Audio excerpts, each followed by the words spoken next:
Great to see you again, friends. In the last episode, we introduced the first fundamental factor on the roadmap to a truly happy and successful life, right view, as a key part of the Noble Eightfold Path leading to nirvana, the permanent state of true happiness. Right view helps us recognize and accept reality as it is. For example, we all seek success and happiness in life. However, lacking the right view, we blindly chase fleeting pleasures and achievements. With right view, we begin to recognize that much of our stress and suffering arises from cravings. These cravings prevent us from attaining what we truly seek, success and happiness, and instead lead to even more suffering. With this understanding, we can step back and ask ourselves, are these temporary pleasures or achievements truly worth our suffering? Right view is about making a conscious shift in how we see the world.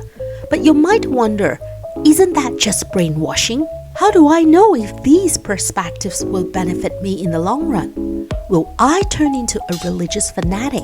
The answer lies in the next step of the Noble Eightfold Path, one that we'll explore in this episode. Stay tuned. The second factor in the path to true success is right intent or right resolve. Right intent is not just about having a concept or thought in the mind. It's about our resolve to live our life in accordance with certain commitments. In modern life, this principle remains highly relevant. Imagine someone constantly chasing promotions or striving to make more money, believing that the next title, salary increase, or sudden fortune will finally bring happiness. Yet, each achievement or financial gain only sparks a new craving, leading to stress, dissatisfaction, and burnout.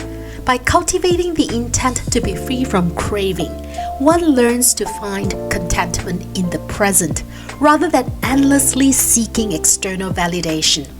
This shift fosters greater peace of mind, reduces anxiety, and allows for a more balanced, fulfilling life. As the saying goes, there's more to life than just work, or money can't buy happiness.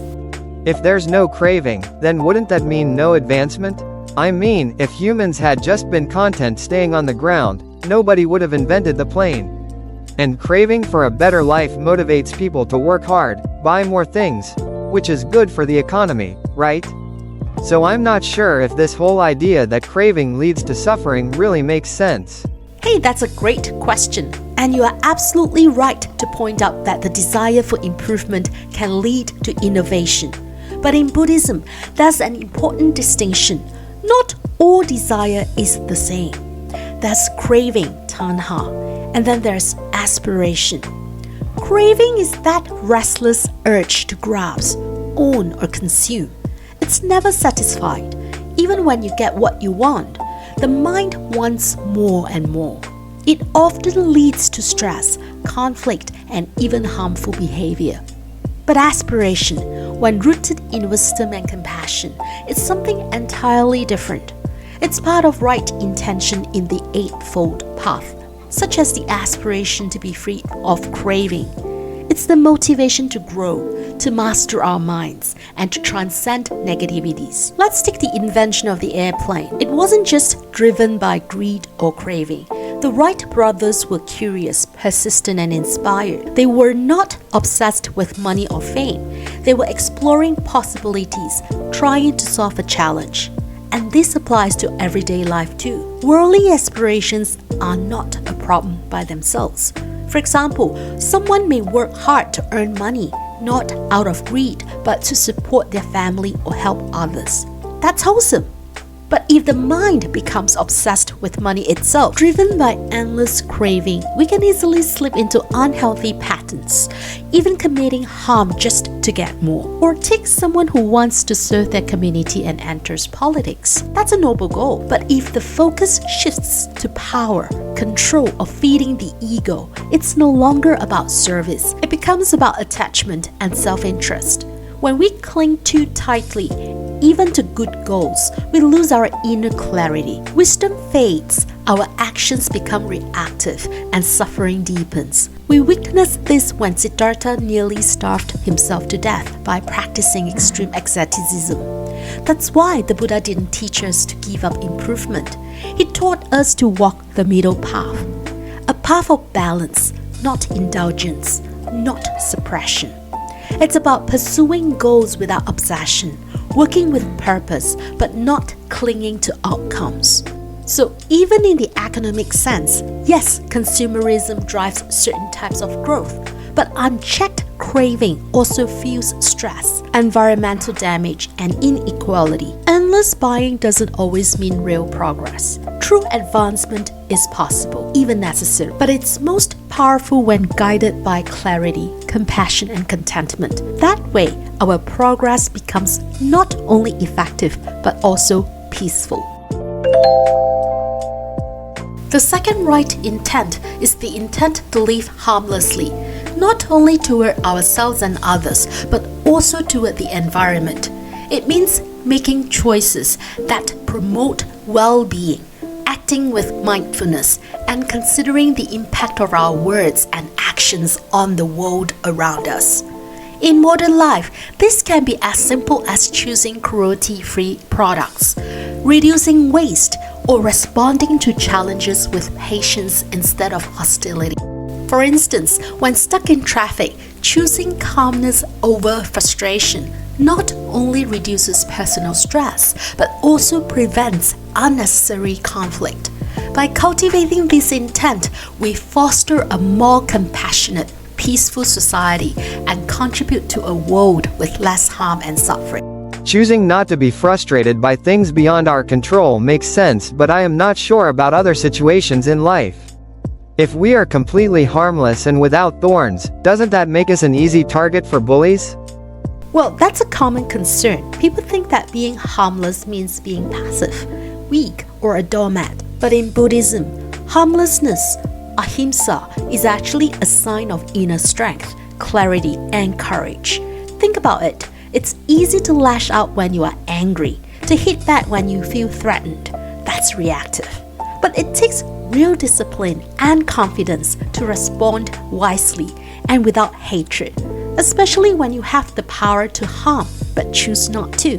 For example, your older sibling criticizes your life choices, again, in front of relatives.